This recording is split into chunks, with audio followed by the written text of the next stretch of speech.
Welcome back, America. I'm Hugh Hewitt. One of our favorite go-to guys on the market is David Bahnsen. He is the managing partner of the Bahnsen Group, which manages lots and lots of money. He is also the proprietor of the Dividend Cafe, which I consult regularly, and so should you. David, welcome back. We haven't talked in a while. I got a lot to ask you, but first, the market had a great, strong day today. And I know I don't give financial advice, and neither do you over the radio.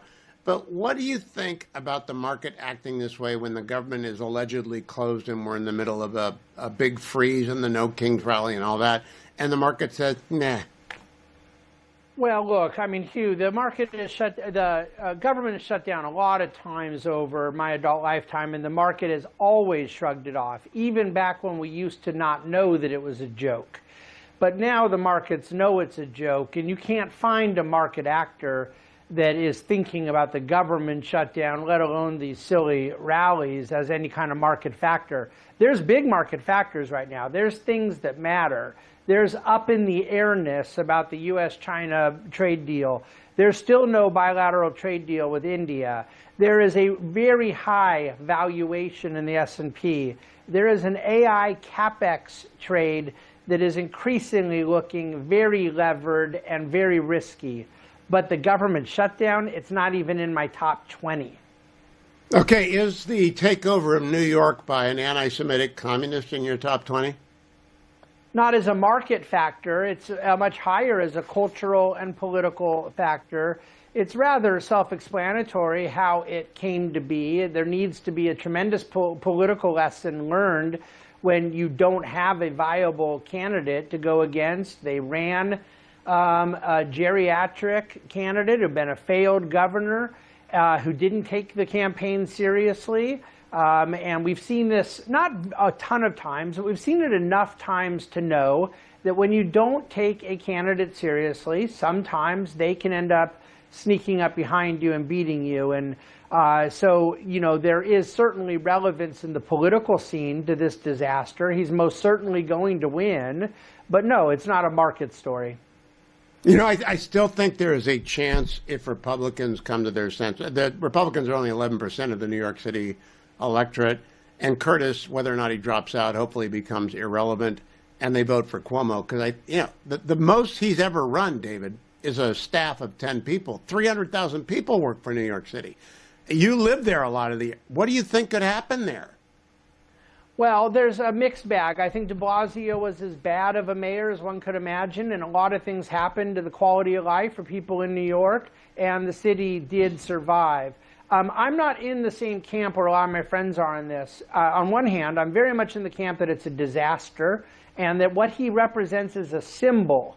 It's one of the reasons, Hugh, that I'm so opposed to right-wing populism, because it leaves us rudderless in fighting against left-wing socialism, the real article. And this guy's the real deal. He's not a fake anti-Semite. He's not a fake jihadi sympathizer. He's not a fake populist. He's all of these bad things and more.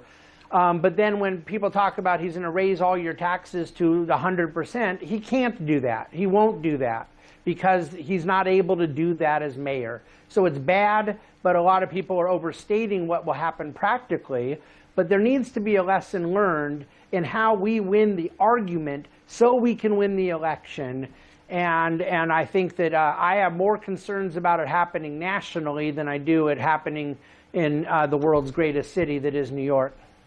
You know, I talked to Dottie Herman last week. I'm making the argument Republicans should vote for Cuomo. She has 7,000 real estate agents working for her, and a lot of them aren't going to have anything to do. And she thought retail or residential real estate would go down 20% in the city. And I think that's a fair bet. And it's not good for the country. It's not good. Mark Levin and I agree that this is a nightmare that we don't want to go down. Now, David, let's talk about the average investor. Because I pay attention to everybody, I'm pretty heavy in cash right now because I think the market is over-levered. What is your advice generally to clients? Well, you know, Hugh, I think it's different than being over-levered. I think it's overvalued. And I think that when things are overly leveraged, you have a lot of systemic risk because that excessive level of debt that builds up becomes a self-fulfilling prophecy when assets have to reprice. And there's excessive leverage in certain parts of the economy, but not Not in all. The issue is valuation, okay? An S&P trading at 23 times next year's earnings. And I'm just telling you, Hugh, it's an economic model that people do not understand as to what's going on this AI CapEx. That a company can announce they're going to spend tens or hundreds of billions of dollars they don't have with another company, then that company's stock goes up. That company announces they're going to spend tens or hundreds of billions with an NVIDIA or whatnot, and NVIDIA announces they're investing in the first initial company. In this case, it may be OpenAI we're talking about, but it doesn't have to be. There's others that fill into this circular model, and if that's what you mean by over-levered, I'm with you completely. You're talking about trillions of dollars of revenue that has to materialize, not because of people buying chips for AI. I mean AI creating that kind of revenue in the real economy, where right now it's creating 30 billion, not trillions. But the expenditure is real. The CapEx is real. At least I read John Ellis in the morning, and he summarizes for me the financial news over at News Items, and I know you're all over everything. The expenditure is an actual outlay. The data centers are real. I don't know if they produce profits in 5 years, but it is a short-term stimulus, isn't it? Yeah, but there's two elements here. You bring up the data center. We do not have the power. They're not going to be able to get that kind of power. I mean, OpenAI has essentially talked about a level of gigawatts that would take $12.5 trillion to produce that power. But the expenditures are real. The income is not. There isn't the money to pay for it.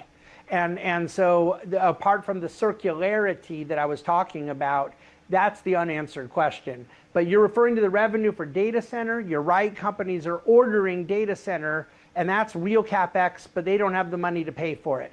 Then the question is on the other revenue side, not the data center provide the power, but the revenue to actually generate the computing power and then to get some sort of monetization in the real economy from what the computing power is supposed to do. I mean, it can't just be subscription fees for ChatGPT. That soaking wet isn't going to pay for 2% of this. So there's a lot of unanswered questions. Now, by the way, Hugh, they may all end up being answered. There may be a path where all of this lines up and these things kind of come together. I think that's unlikely, and I think it's impossible without a lot of hair along the way. You put your finger on the most important thing, which is energy is freedom, and energy is required, and small modular reactors are at least 5 years away. So, David, 30 seconds. What are you advising generally your clients to be at when it comes to the division of their wealth in stocks, bonds, cash, and other assets?